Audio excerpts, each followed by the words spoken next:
Vasudevaya. Om Namo Bhagavate Vasudevaya. Om Namo Bhagavate Vasudevaya. Om Namo Bhagavate Vasudevaya. Om Namo Bhagavate Vasudevaya. Today we're reading from Srimad Bhagavatam's first canto, first chapter, text number 4, the chapter questions by the sages. Naimishe nimishakshedre rishaya shanakadayaha satrang svarga yalokhaya sahasra samam asata. Translation. Once in a holy place in the forest of Naimisharanya, great sages headed by the sage Shaunaka assembled to perform a great 1,000-year sacrifice for the satisfaction of the Lord and his devotees. Purport by Strange Grace Srila Prabhupada. The prelude of the Srimad Bhagavatam was spoken in the previous 3 shlokas. Now the main topic of this great literature is being presented. Srimad Bhagavatam, after its first recitation by Srila Shukadeva Goswami, was repeated for the second time at Naimisharanya. In the Vayaviya Tantra, it is said that Brahma, the engineer of this particular universe, contemplated a great wheel which could enclose the universe. The hub of this great circle was fixed at a particular place known as Naimisharanya. Similarly, there is another reference to the forest of Naimisharanya in the Varaha Purana, where it is stated that by performance of sacrifice at this place, the strength of demoniac people is curtailed. Thus, Brahmanas prefer Naimisharanya for such sacrificial performances. The devotees of Lord Vishnu offer all kinds of sacrifices for his pleasure. The devotees are always attached to service of the Lord, whereas fallen souls are attached to the pleasures of material existence. In Bhagavad Gita, it is said that anything performed in the material world for any reason other than for the pleasure of Lord Vishnu causes further bondage for the performer. It is enjoined, therefore, that all acts must be performed sacrificially for the satisfaction of Vishnu and his devotees. This will bring everyone peace and prosperity. The great sages are always anxious to do good to the people in general. And as such, the sages headed by Shaunaka and others assembled at this holy place of Naimisharanya with a program of performing a great and continuous chain of sacrificial ceremonies. Forgetful men do not know the right path for peace and prosperity. However, the sages know it well, and therefore for the good men, they are always anxious to perform acts which may bring about peace in the world. They are sincere friends to all living entities, and at the risk of great personal inconvenience, they are always engaged in the service of the Lord for the good of all people. Lord Vishnu is just like a great tree, and all the others, including the demigods, men, siddhas, charanas, vidyadharas, and other living entities, are like branches, twigs, and leaves of that tree.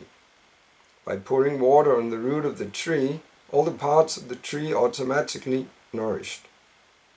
Only those branches and leaves which are detached cannot be so satisfied.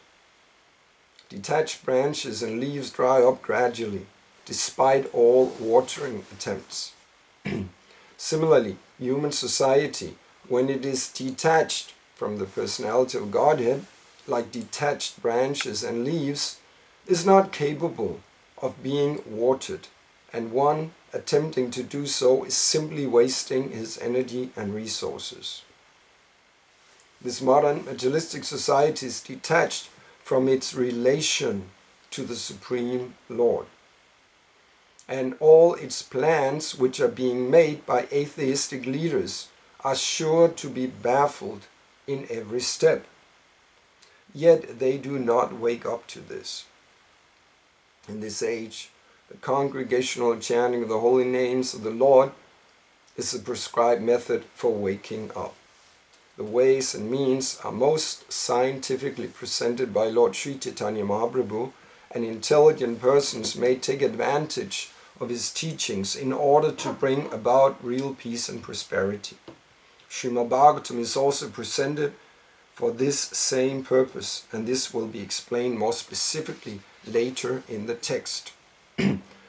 Naimishe nimi kshakshetre rishaya shaunakadayaha satrang svarga yalokhaya sahasra samam asata. Once in a holy place in the forest of Naimisharanya, great sages headed by the sage Shaunaka assembled to perform a great 1,000-year sacrifice for the satisfaction of the Lord and his devotees. Om Jnanati Mirandasya Vyananjana Shalagaya Chakshur Unmilitamina Tasmai Shri Gurave Namaha. So, it's stated here that this place of Naimisharanya, where the sages assemble, is a very special place. It's a holy place. And being a holy place, it has a special potency in terms of attaining the goal of the sacrifice one is engaged in. So it's stated here that Lord Brahma, he envisioned or thought of this place as a hub of the universe. A hub or a pivot is the central point of a wheel. So in order for a wheel to move and perform its function, the hub has to be in place.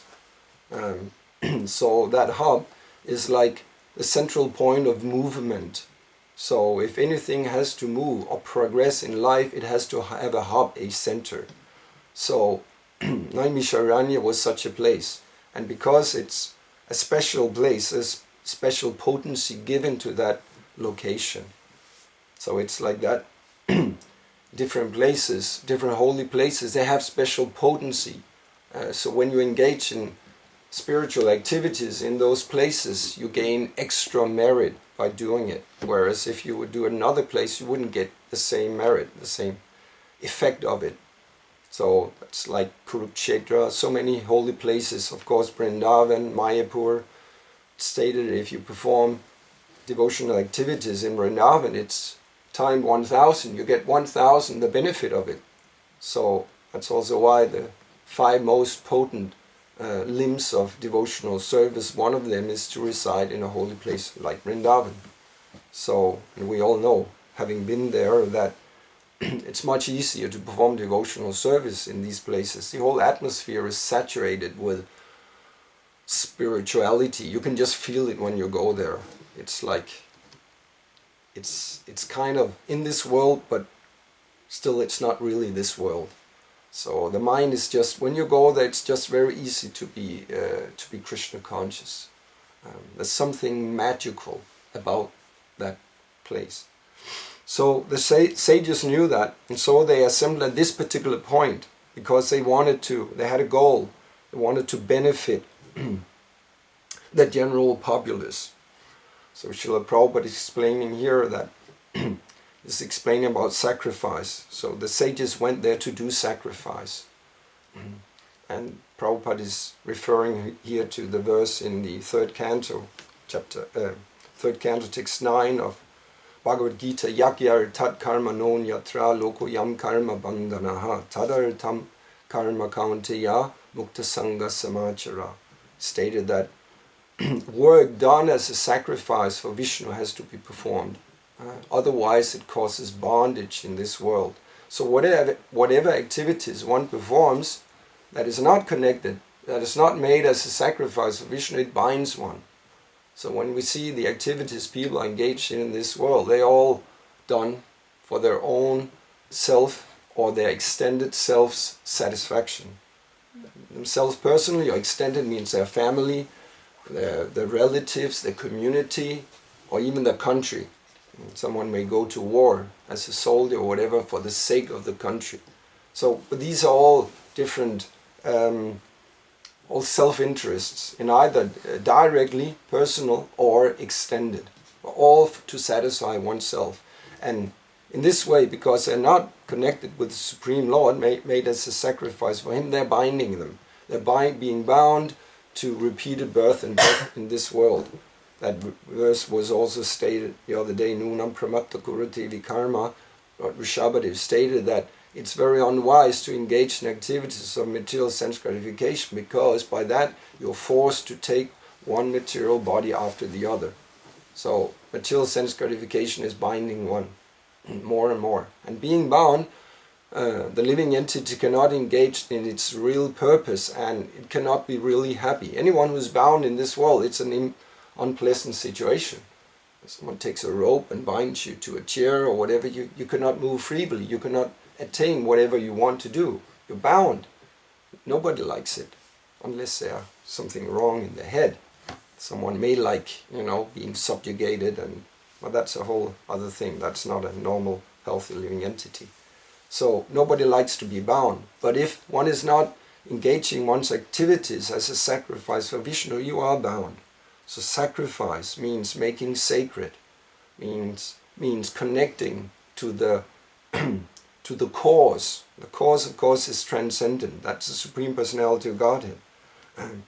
So the purpose of the Bhagavad Gita and all the scriptures is to teach people how to make sacrifice, to transform the quality of things. So when we connect things with its original purpose, means we use whatever facilities available, we use our energy for the pleasure of the Lord, then the activity becomes transformed. It becomes a sacrifice, and the activity, the person, the place, it all become transformed in quality. It attains a transcendental quality. So that's what this verse is speaking about in the third chapter, and this is what this text is speaking about, the act of making sacred. So the sages assembled there because they wanted to benefit all the living entities. That's the nature of the sage and of a devotee. We know it's explained in the Bhagavatam, Yasyasti Bhaktir Bhagavata Kinchana Sarvai Gunais Tatra Samasate Sura. All the exalted qualities of the devas, they are to be found in the devotees, in the sages. They have all these exalted qualities. So the nature of the sages and devotees is they want to benefit others. They're not just thinking of their own self-interest like the materialists are doing. They have a lower consciousness, and they think of either they're very self-centered or they have an extended self-centeredness. And in the material world, that's kind of praised. Of course, it's better, it's more elevated than just being simply focused on yourself. If you think of others, even though they're connected to you, it's still better. You think of your wife, your husband, your family, you want to do things for them, or your your group, your community. But still, there's something in it for you. You do it because they're connected to you. You don't do it like just without any kind of satisfaction of yourself. But the sages and the devotees, they want to do like that. They're not thinking, what do I get from this? No, they simply want to serve them. They simply want to benefit all the living entities because they're aware that all the living entities are parts and parcels of Krishna. And they understand the suffering of the living entities, and they feel pained by seeing that. So this quality is very, what's the word? It's very strongly manifest in a devotee. We see in the Bhagavatam in Prahlad Maharaj, he's expressing that. Naidvo dvijay paradurajaya vaitaranyas tvatvirya gayana mahamritamakna chitta suchetato vimukachetasa indriyarita maya sukhaya baram utvahato vimudhan. His Prahlad Maharaj is praying to Lord Nrsingadev after his father was killed. And he's stating that, my dear Lord, I do not feel any pleasure at all being in this material world, because wherever I go, I simply think of your lotus feet. So he's always absorbed, especially Smaranam. That's Prahlad Maharaj. He was always thinking of the Lord. He's exemplifying the limb of Smaranam. So he was always on the transcendental platform, thinking of the Lord. But then he said his real concern was all the fools and rascals, vimudha, it's a very strong word. They're not only mudas, they're vimudas, they're really foolish. So he was thinking of them because they were simply engaged in material sense gratification, and so they were suffering. So he felt pain by thinking of all the others, but for his own sake he had no problems. So this is the quality both of the sages and of devotees. They want to benefit others. And so they engage in yajna. They do things for the benefit of other living entities. And then certain places are more beneficial to do that. It was also stated in the purport by Srila Prabhupada that they did it to diminish the influence of demoniac persons. So when the demons are prevalent in society, when they're leading society, everything goes downwards. Everything becomes chaotic, and people are prevented from engaging according to the purpose of this universe, which is to elevate oneself gradually towards the supreme perfection.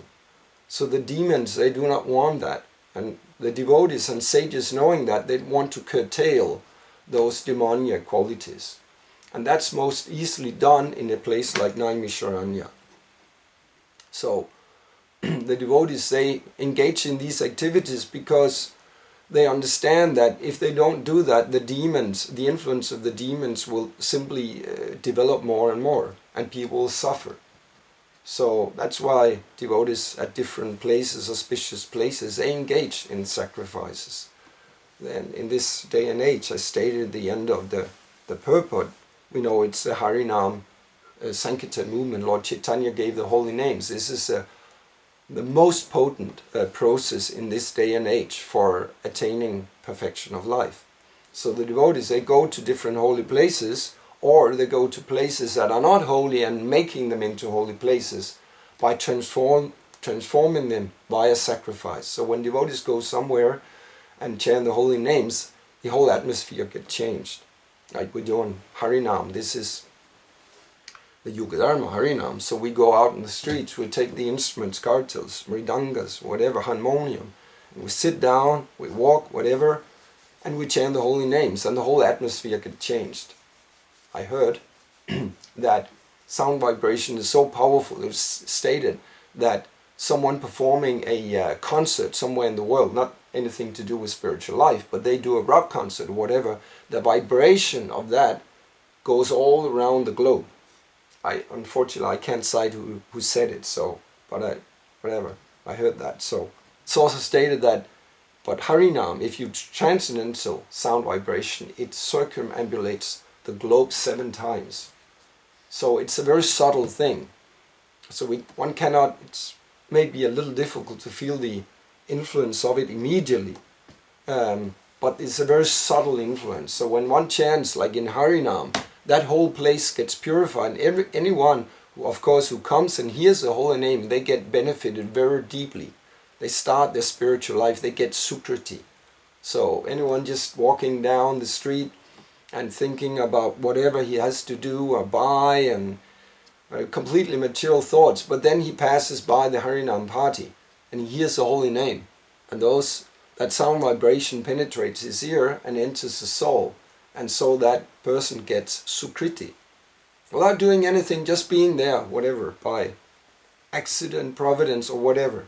And that living entity starts spiritual life, and as that person amasses, gains more and more sukriti, next time you meet someone, next time you might meet a book distributor, give a donation, get a book, just smile to the book distribution and say, not today, but have a nice day.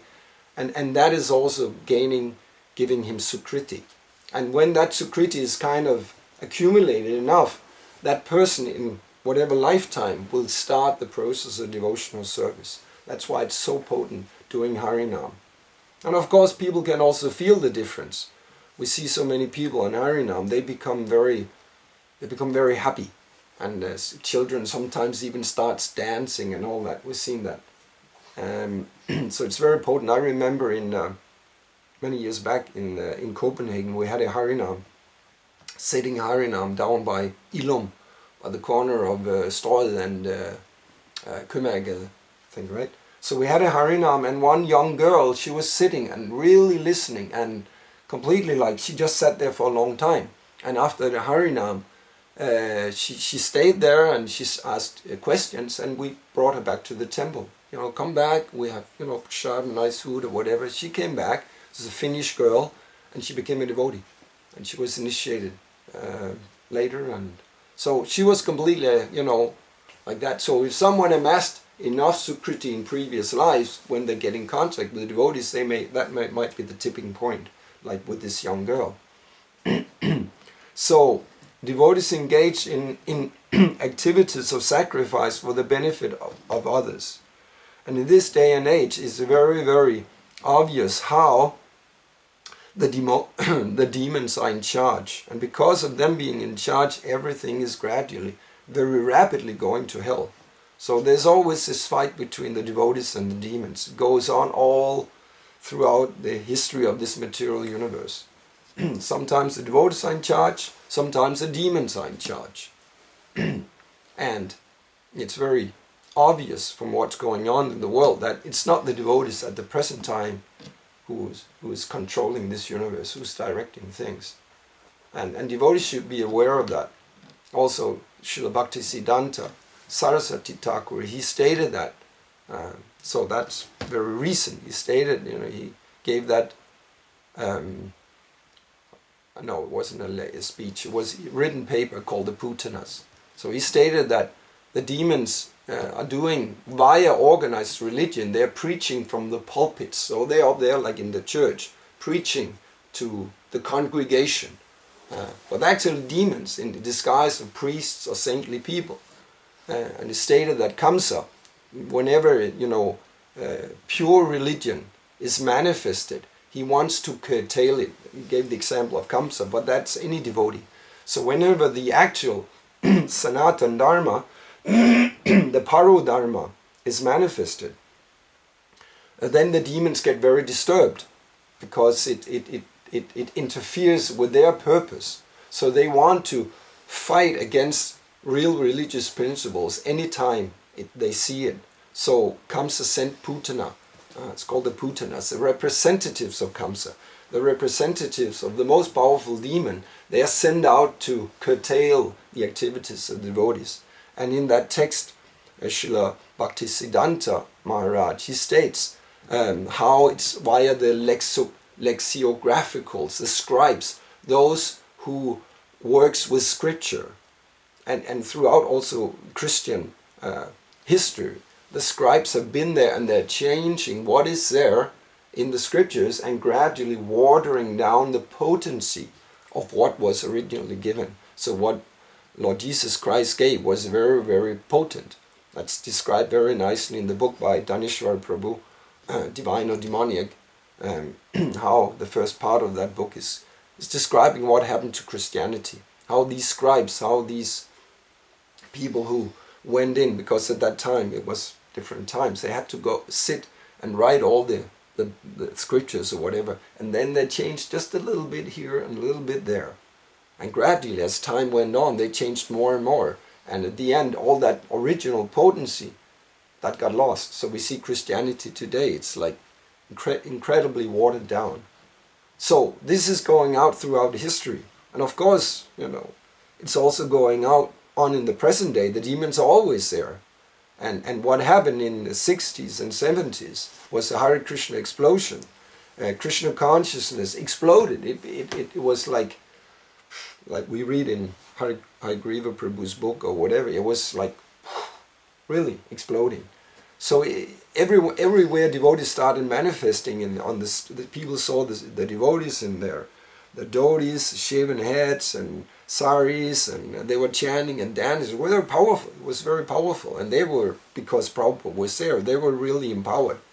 So it made a great difference. People really noticed them. But of course the the demons noticed them too, because they started appearing everywhere and they distributed books. And these books were very powerful. So the demons, of course, very quickly got hold of that. Here's something, here's the real powerful thing, we have to stop it. So like in the Christian tradition throughout history, they wanted to curtail it. So of course they did the same to the Hare Krishna movement. It's not that hard to understand. So that means what? They come in disguise. The demons don't come straight out. They can't do that. They have to sneak in. They have to come like the needle, go in like a needle, come out like a plow. So all these, the Putanas, representatives, Kamsa, they have been placed. And of course they are here in the Krishna consciousness movement. So devotees should be aware of it. Why are things so much deviating today? It's not kind of just the natural influence of the degrading potency of time, and especially in Kali Yuga. I also explained yesterday nicely how time gradually decreases thing and the parampara gets broken and knowledge gets lost. No, it's done because as a conscious endeavor to break things down, because Prabhupada was very powerful, and the Krishna consciousness movement was so powerful. But today, when we see, compared to then, it's a very different thing. And one deviation after the other. We heard it yesterday during Prasadamba. Now there's a new lady guru who accepts guruship, and that's of course a very controversial subject. But you know, it's another split. It's another split in the Hare Krishna movement. Whether you think it's okay to have ladies being Diksha Gurus or not, it's definitely another thing that divides the devotees. Like the book changes, a huge divide, and whatever they is developing, and whatever new philosophical thing they have, it's all dividing and splintering more and more and taking out the potency. Because before there was kind of a unity when Prabhupada was there, but when he left, things got more and more scattered, and it's increasing manyfold. And then of course when you have leaders or so-called leaders who deviate grossly, that shatters the faith of the devotees when they see that.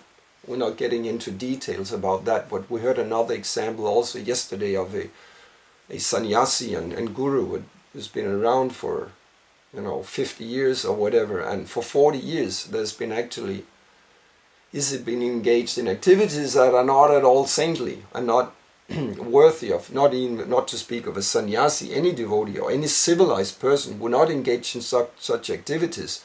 But he has not been confronted really with it. There's been some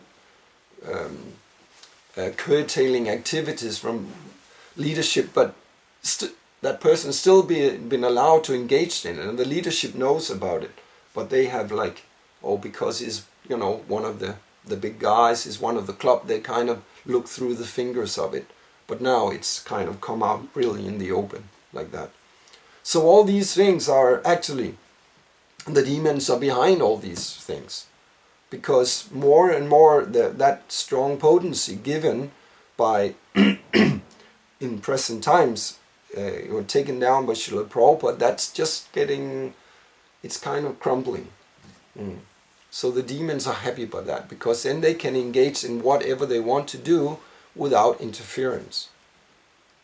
And it was also stated at the end of the purport, or was it that the demons, whatever they do, but ultimately they're all baffled, because Krishna is behind everything. Not a blade of grass can move without the sanction of the Lord. So today we see that seemingly the demon have a lot of success in their endeavors, and we see all these rascals in the world, all these Bill Gates and Klaus Schwab and all Soros and all those very dark-hearted persons. They are having a lot of success with whatever they're doing, and so one may become a little despondent.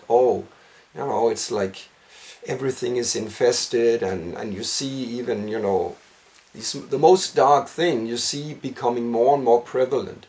All the pedophilia and all these Satanism, all stuff. This is very prevalent in society. Like in the States now, in the school system, they have books teaching small children about pedophilia. Pedophilia is there in the books. It's allowed. It's going on, and now more and more. Actually, the parents are waking up and protesting. Especially, I not long ago I saw how especially the Muslim community, they were protesting very strongly against these books. Why are you allowing this filth to be taught to our children? And it's there right in the books, so it's degrading like anything. They want to degrade everyone, and of course especially the children are very vulnerable. They're very influenced by whatever is given to them. So the demons want to disintegrate the basis of human society, and the basis of human society is a healthy family structure. There's a husband, there's a wife, and there's children. The husband and wife stay together, and that makes a very solid foundation.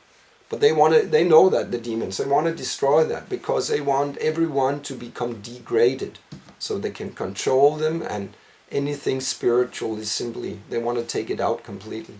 That's why all this development in recent years of like homosexuality and whatever, people think, oh, this is just development. Everyone, we should have room for everyone. But there's an agenda behind it. Like everywhere you got these whatever prides and rainbow flags, and people are walking with these shopping bags and rainbow flag here and there. And in children's programs for children, they have like, you see all these rainbow flags, a symbol of homosexuality. And why do they want to do that? Because, well, you can have a strong society if people are stopping having children, and if they become more and more degraded in their activities. Of course, this is not something modern man likes to hear, but that's what the Shastra states. These are demonic qualities. If you engage in homosexuality, that's actually that's something of the demons. But modern man, of course, has been so much indoctrinated that they think this is progression, and all this transgender development in the world is very, very strong, especially in the States. And they have these, what do they call them? Knights, drag queen knights. They have these men dressing up like women and doing all kinds of degraded things with the children. So they're actually kind of grooming them. They're indoctrinating them. This is what you should be. And now we see small children, small boys, they start dressing up as drag queens. So this is not progression. This is all purposely done by the demons to bring down the consciousness of the people, so they can control them, and people can forget everything about God consciousness. Also, we spoke about how cocaine use, drug use is very much prevalent, how it's developing more and more. How I met this person at the fair in the weekend, who stated, a young man in the middle of the 20s, how all his friends were into cocaine use. And he stopped it. He stopped all kinds of intoxication. All his friends were into it, and he stated even all the people living around in their 40s, they were into it. That was in Copenhagen, Islandsbrygge, that place. So, and I met another person at sometime a few years back at a protest rally against the clot shot in Copenhagen. So, and a person, he was stating that nowadays, back in time when he was like maybe in his 30s, and he stated back in time it was like that, it was like the men being like, had to go out in town, they had to score all the women, right? So, the degraded nature of men. But now he stated it was the women too. They were just the same. They did the same. They were just speaking, I'm not speaking the words he stated, but very graphic. They just went out there to get a man and get laid. So they went equal, what is that? The equal opportunity of men and women. So women now are as degraded as the men.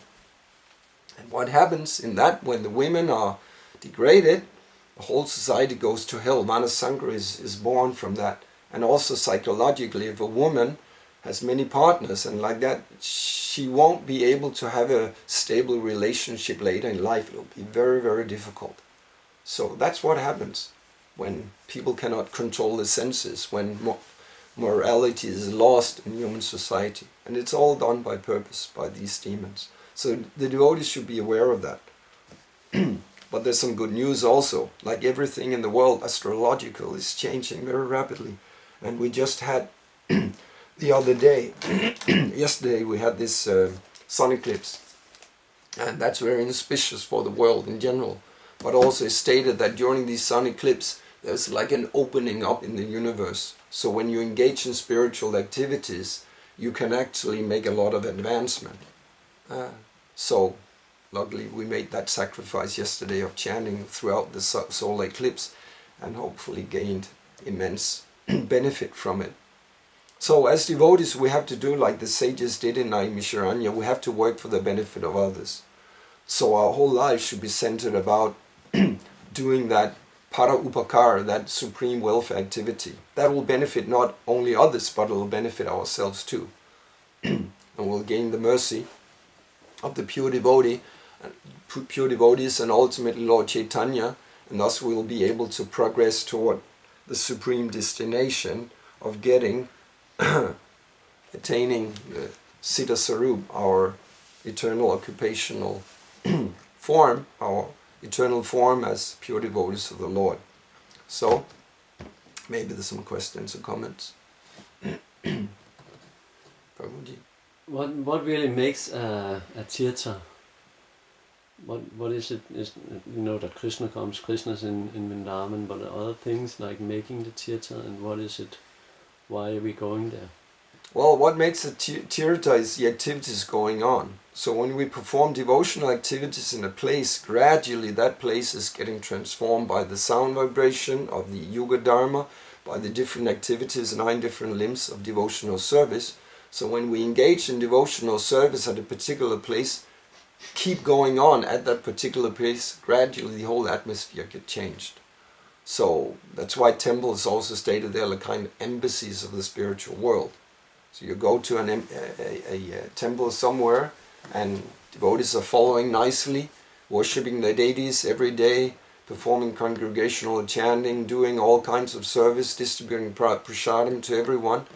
Day after day, that the whole atmosphere of that place gets changed. So that's what we have to do, engage in devotional activities. So also, what we are doing here, that's what we are doing here more and more. It's still in its pioneer stage, but it kind of accumulates.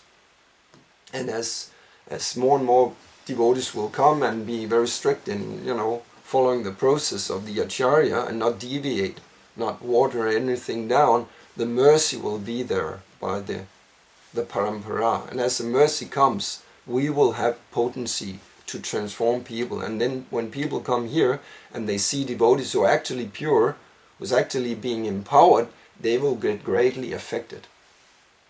So when we are empowered by following strictly, we can change people. People get affected. But if you're not following so strictly, you have limited potency. But when you're following strictly, you get Shakti. We know that from book distribution, when we go on book distribution. And when we're in the zone, there's a lot of people get changed. And even though they don't want the book, sometimes they buy many books and they even state, I don't know why I did that, but it's kind of, somehow or another they do it. And that's Paramatma from their heart and the purity. Because Paramatma is in the heart of the conditioned soul, and he just said, you have to take these books. So that's a potency. So we have to become very...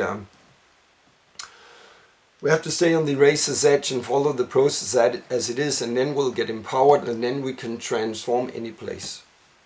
Also when we go out in programs, public programs, and when you're really empowered, that place gets at least momentarily transformed.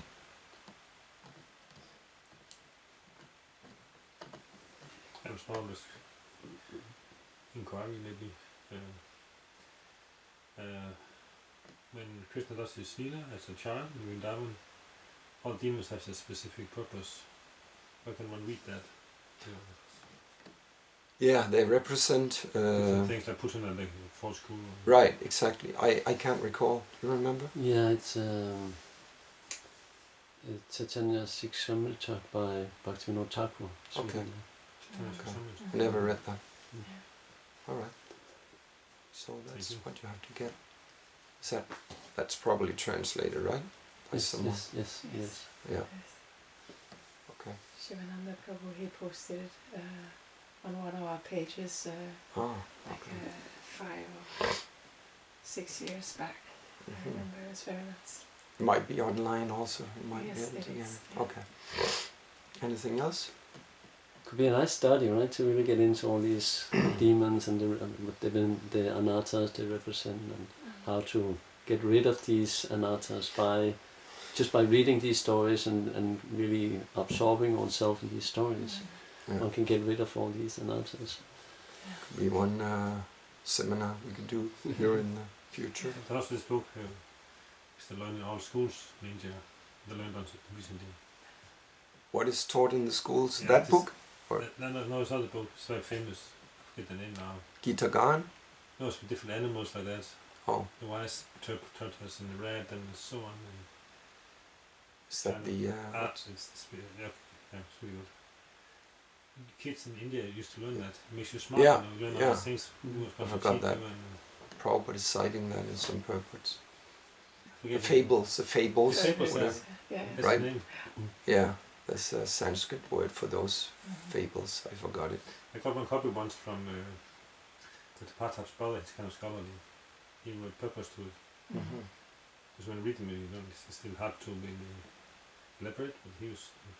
I've lost the book unfortunately, but he did nice explanations. There is a translation of that for kids. I have it probably still somewhere, a little tiny booklet, colorful booklet made for devotee children about these fables and learning the different stories. So that's nice.